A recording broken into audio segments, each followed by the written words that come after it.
Hello and welcome to another episode of Virtual Legality. I'm your host, Richard Hoeg, managing member of the Hoeg Law business law firm of Northville, Michigan, and welcome back to Sony's PlayStation Week with a small sojourn to Twitch yesterday, in which today we're going to discuss the future of PlayStation, Sony Interactive Entertainment in general, as a Bloomberg article has come out that has really called into question exactly what we are all going to be playing throughout this generation.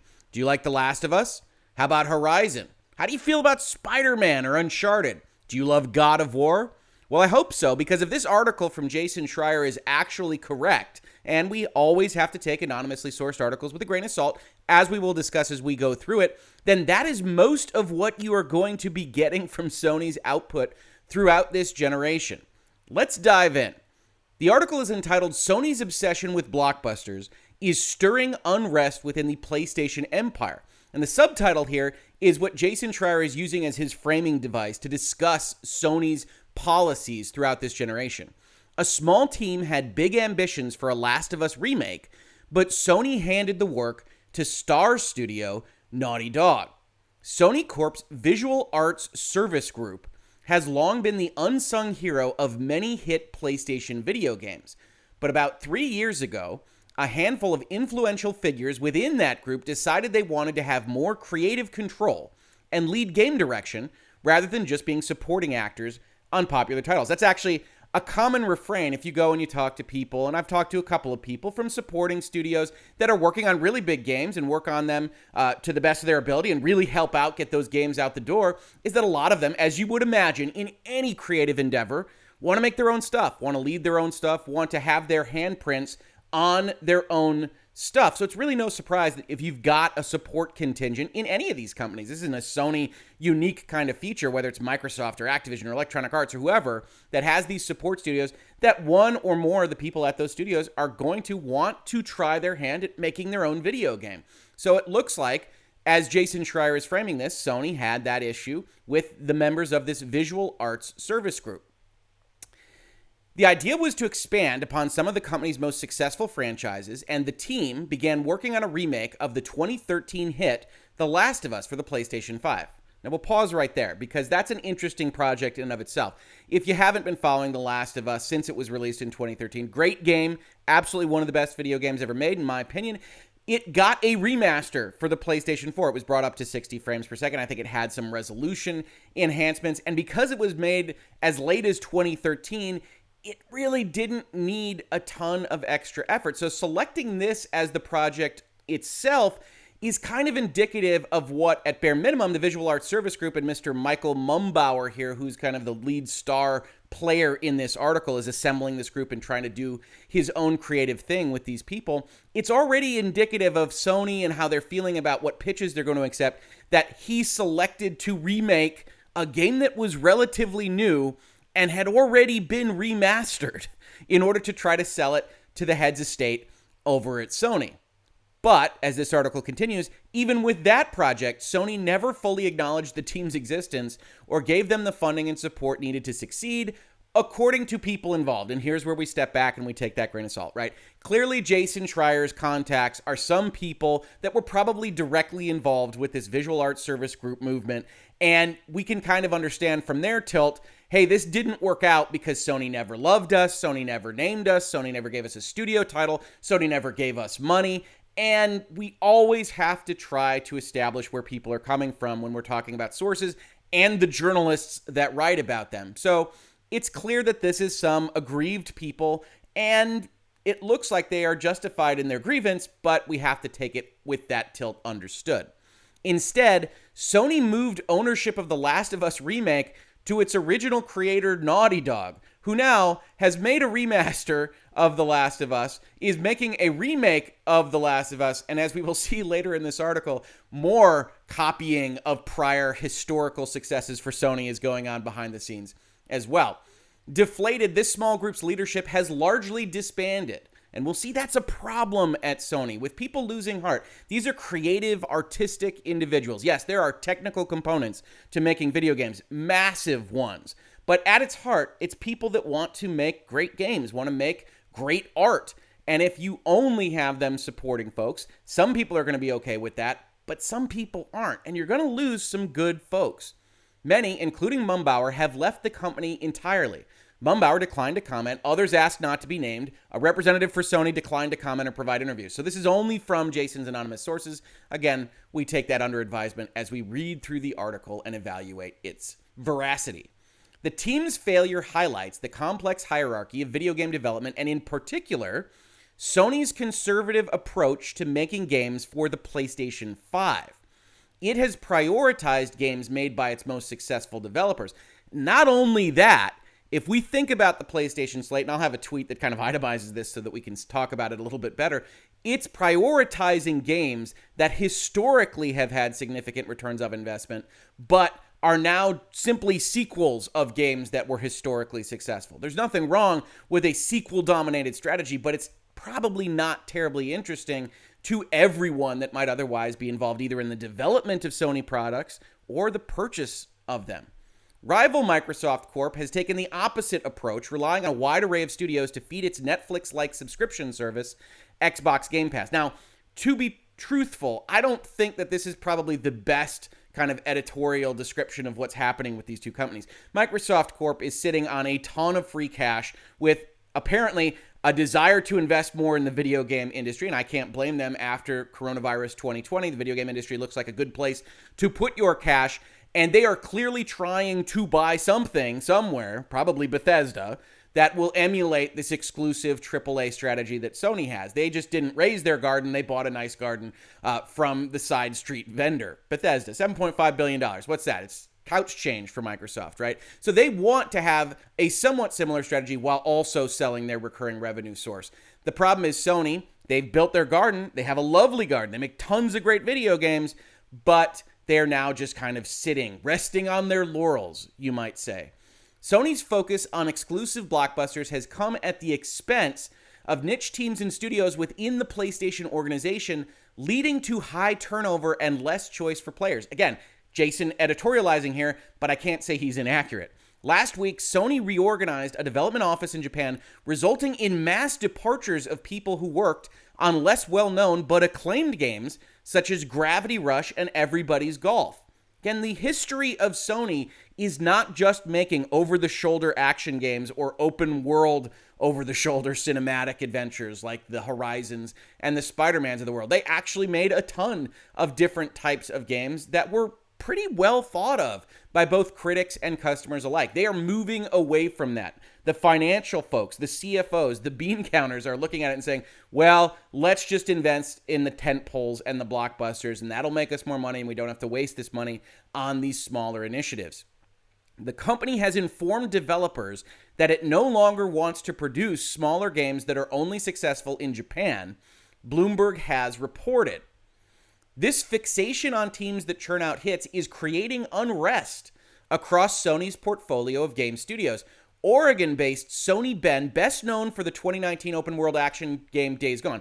I challenge this, Jason. They are best known for the excellent PlayStation 1 original-era Siphon Filter series, and I'll die on that hill. No, I love Days Gone.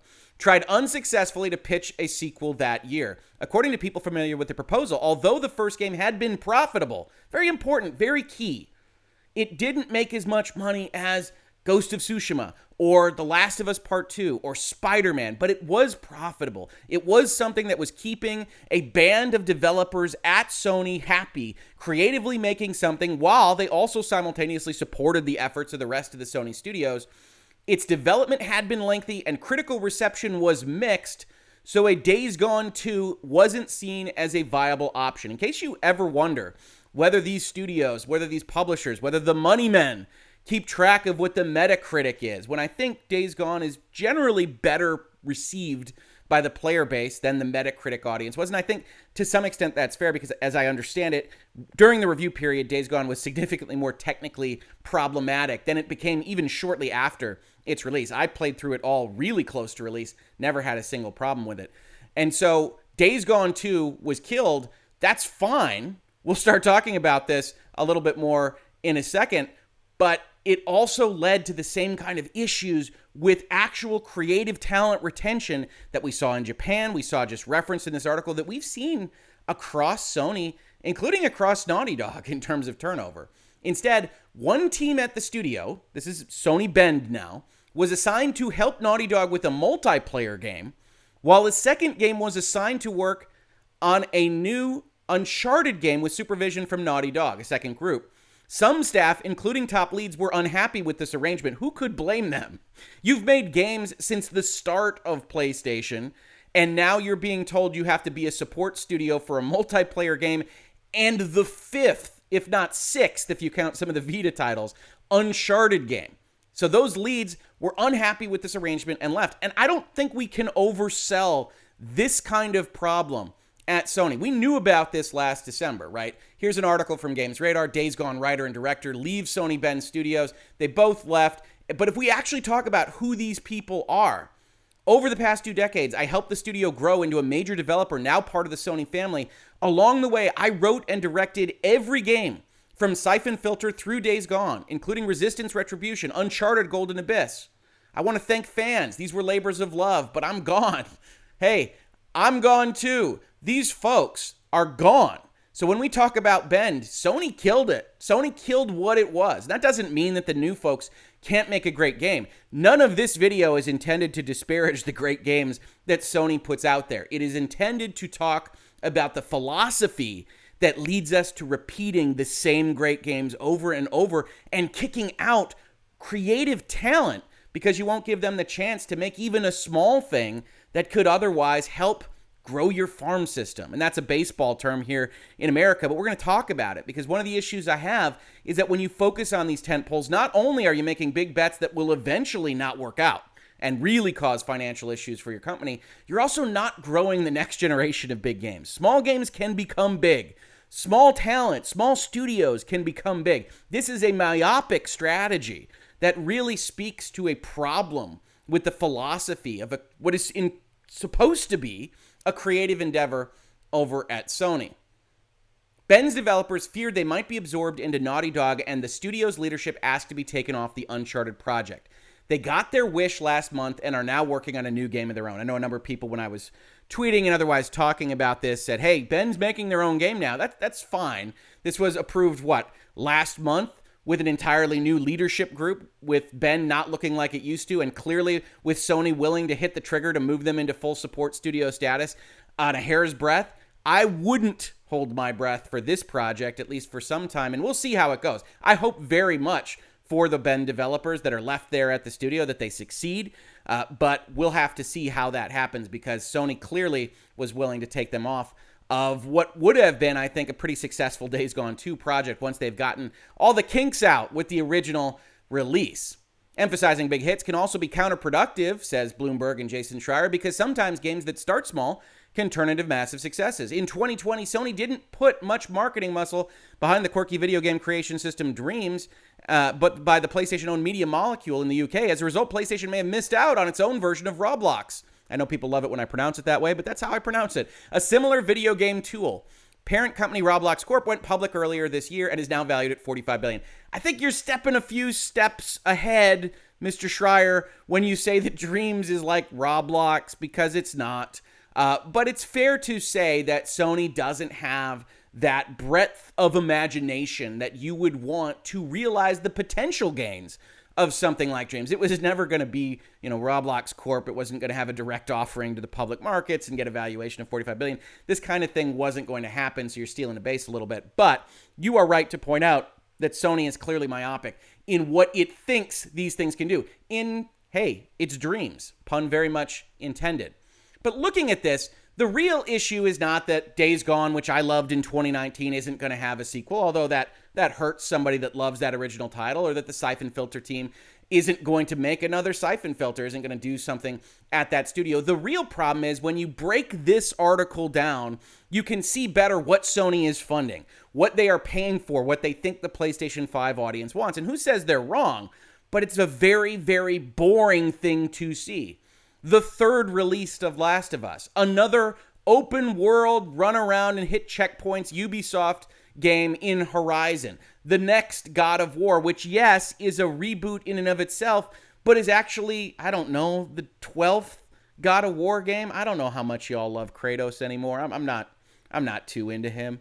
A new Spider-Man, which I will undoubtedly love. I will probably play all these games, but it's another Spider-Man, which is already saturated with the MCU and the Avengers and whatever else. Another Ratchet, which I'm happy to see, but we've played Ratchet before, and the demos of Ratchet, as much as they look cool, seem to be Ratchet and Clank again. And another Uncharted, when that series finished pretty much as well as you could, with an Uncharted 4 epilogue that really was a nice wrap-up for that series. Another Uncharted that may or may not be being made by Naughty Dog. Very unclear there, because in the Bloomberg article, all it says is that Bend got out of it. Now, there are rumors that some games are being made over at San Diego, the people that make MLB The Show, which of course was a topic of another video in Virtual Legality this week, but who knows? And if you look at that list, you say, all right, I mean, I guess I like the PlayStation 3 and PlayStation 4 generations. Why wouldn't we do it again? But we aren't getting some of those more exciting, more ambitious, more interesting projects.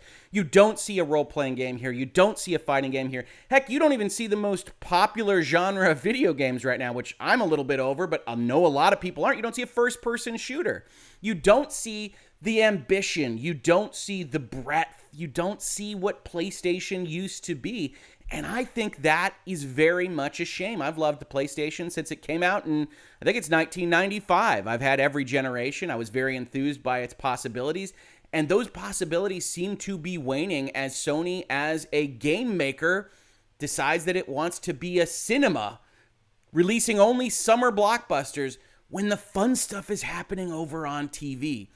And this concept is repeated really across my timeline and I think across the internet right now. We've got Chris Cornell, who helped work on Killzone and Wipeout, saying the ballsy PlayStation I was honored to be a part of seems to be long gone, sadly. We've got people telling me that David Jaffe, the mind behind Twisted Metal, one of PlayStation's original popular inventive titles, said it on yesterday's live stream. The old Sony is gone. The creative and risk-taking Sony is replaced by corporate and safe company. And we have it actually tagged by Jez Corden, who, yes, is an Xbox guy, he's a Windows guy, but he's right. He tagged a speech that Sean Layden made at E3 in 2014. And he said in that speech the following: "It wasn't a multi-million seller, but that's not the point. Vib Ribbon was unafraid to go against the tide. It was courageous in its ambition. It brought a completely new experience to gamers. It's an incredible time to be a part of the PlayStation family in 2014. For me, now, I very much wish that it still felt like it was an incredible time to be a part of that family." If you enjoyed this is Virtual Legality. We talk about the business and law of video games all the time. We've got a Patreon, we've got Streamlabs, we've got a store with shirts and mugs and other fun stuff. Please consider checking it out to help support the channel. Otherwise, just subscribe, ring the bell, leave a comment, tell your friends. Every single little bit helps. Otherwise, thank you so much for watching this on YouTube. And if you listen to it as a podcast, thank you so much for listening. And I will catch you on the very next episode of Virtual Legality. Virtual Legality is a YouTube video series with audio podcast versions presented as commentary and for education and entertainment purposes only. It does not constitute legal advice and does not create an attorney-client relationship. If you have legal questions about the topics discussed, please consult your own legal counsel.